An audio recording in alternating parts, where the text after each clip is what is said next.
So there is a common claim out there that workers' pay has not kept up with increases in productivity, and that this is an example of what we'll call a market failure.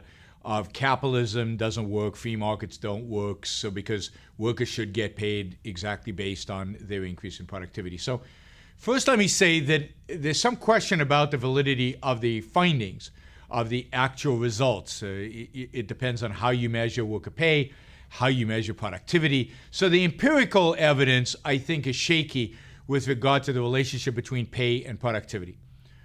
Second, and more importantly, we don't have capitalism. What we have today is not a free market. What we have today is not a situation where employers and employees voluntarily get together and negotiate a salary, and then that salary could be adjusted over time freely. If you look at labor law in the United States, it's very difficult to hire people. It's more difficult to fire people.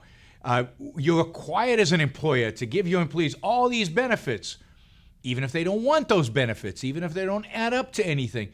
The way business is run today is not based on a free market. They're not based on free market principles.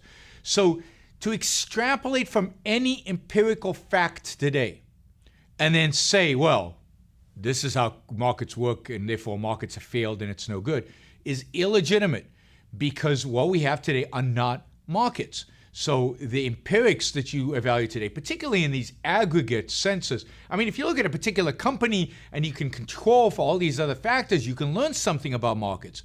But to aggregate across, all industries, the entire economy, salaries, productivity, and then attribute this somehow to capitalism and free market, that's just ludicrous, given how involved government is, how controlling, regulating the government is in every aspect of the economy today. So I don't think you can extrapolate from one to the other.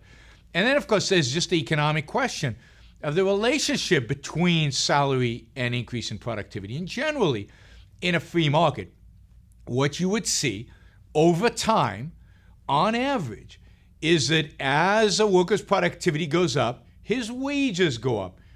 But there's nothing to say that it goes up one-to-one, that it goes up at the same pace, that it goes up. Indeed, that you'd expect there to be a lag because the increased productivity, to recognize it takes some time, and it isn't going to go up necessarily one-to-one. There's nothing in economic theory that says that it has to go up exactly the same rate or pace. So, I question the questioner's understanding of the theory behind it. You can't extrapolate from what you observe today onto a free market. And third, I'm not even sure what you observe today is what is being attributed, this idea that there's this huge gap between productivity increases and wages.